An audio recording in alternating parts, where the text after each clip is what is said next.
What's up, everybody? Couch Mills here, coming at you with a brand new Valorant video. In this video, we got to break down Valorant patch 4.08 leaked. That's right, we got it early, so we're going to be breaking it all down so you know exactly what characters are buffed and nerfed and changed. So we're going to jump right in, but the GameLeap website is the best place to absolutely dominate if you want to climb to Immortal like so many in the community have. Do yourself a favor and go check it out right now down below.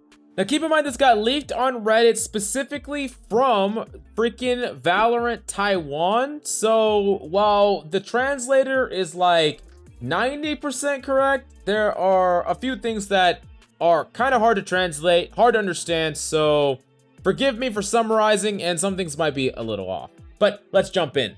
So the first thing is that Fade has been released. Fade freaking psychotic craziness is finally in the game, and it's a freaking horror game in Valorant now, and I'm incredibly excited to throw with her all the way from Immortal down to like Plat or something. No, I certainly hope not, but the character seems really fun to play, so I'm excited to play here for sure. Next up is the Jett nerf, and they do state that Jett has threatened the core strategic philosophy of the game, and that they need to specifically target Tailwind because it not only allows her to entry onto sites aggressively, but it allows her to get away defensively as well, holding an off angle, shooting and running away, or, you know, holding an up angle, getting a kill and dashing away with no downside. So now we're going to get that Tailwind where now you press E and it consumes a Tailwind charge, but then after a delay of 0.75 seconds, so not even a full second, you're going to be able to dash for 12 seconds. Now, as per before, Tailwind can now be recharged after killing 2 enemies, and so this is going to fundamentally change Jett. If you're smart in the way that you peek, this is actually a slight buff, actually a pretty big one, because let's say you activate it, you peek along sightline. The way that it at least worked before, I don't know if they're going to change this, but you actually got a charge back. You would activate, shoot, let's say you get an op kill, and then dash away, you get an extra charge. So it's actually a buff in some ways if you time it correctly, if you use your brain a little bit and predict when enemies are actually going to push.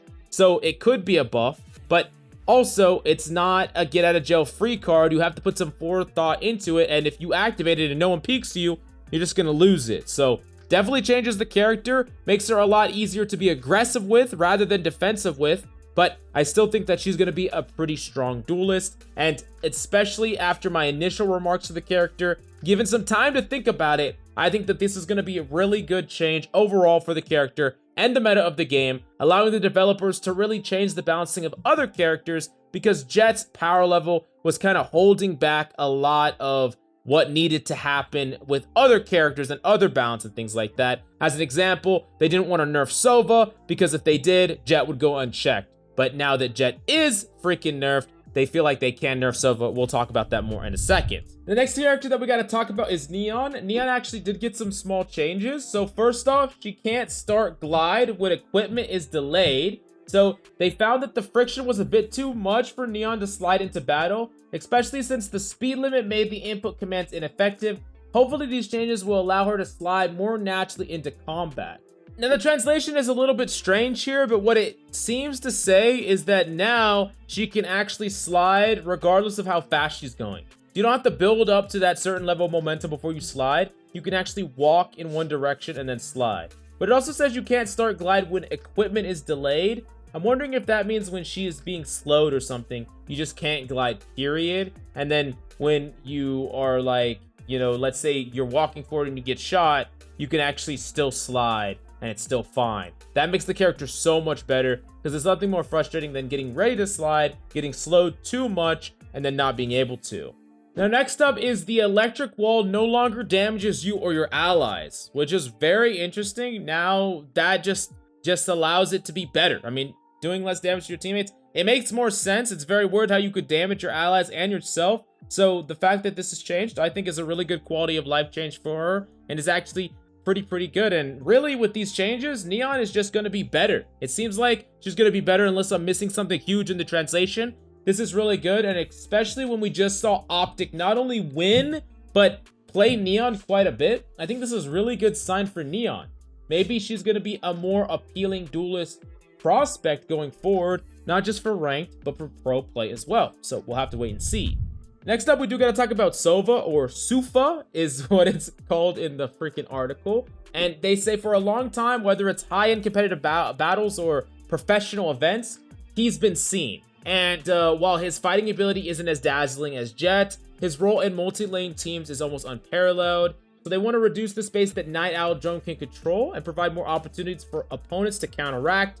Reducing the duration of drones meant that Sova had to stand in more dangerous positions for reconnaissance. In addition, the following adjustments to dart reveal effect will also give opponents more opportunity to move position rather than being forced to leave the area directly. We're continuing to reduce the damage of non-cross skills and reduce the frequency of them killing enemies.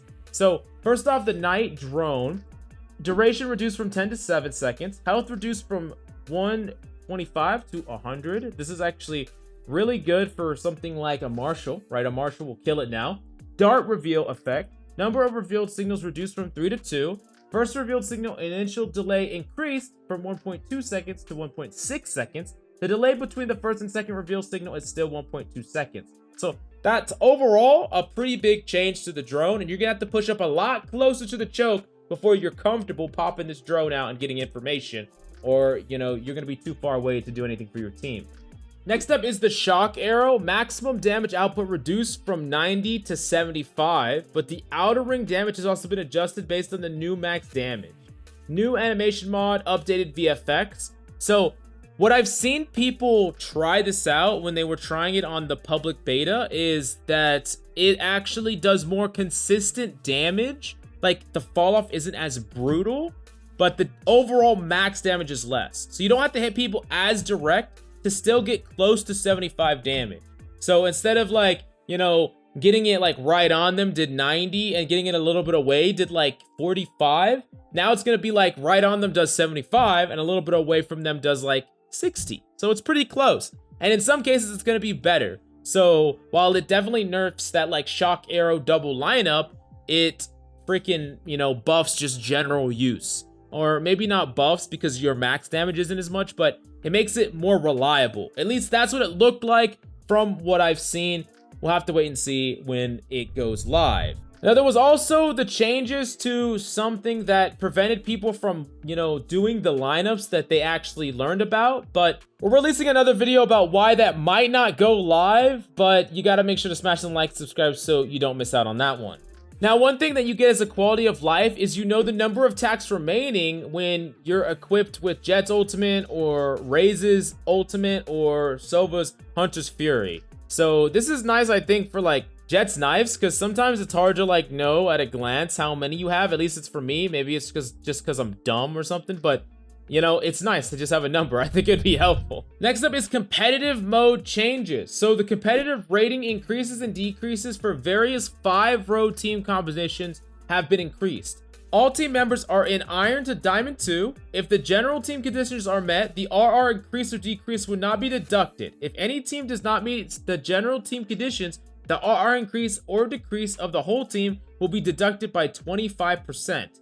Any team member that is in Diamond 3 to Mythic 3, what the Mythic 3, I'm guessing that's Immortal 3, but no one has reached Radiant Spirit, all players' RR increases and decreased are deducted by 25%.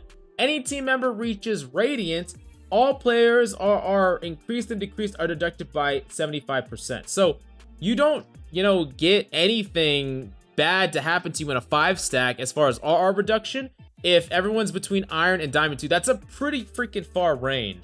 And I think the big problem I would say with this is that you could have someone in Radiant or Immortal and just smurf in Diamond 2 and then it'd be no problem. They could basically boost an entire squad with no deduction.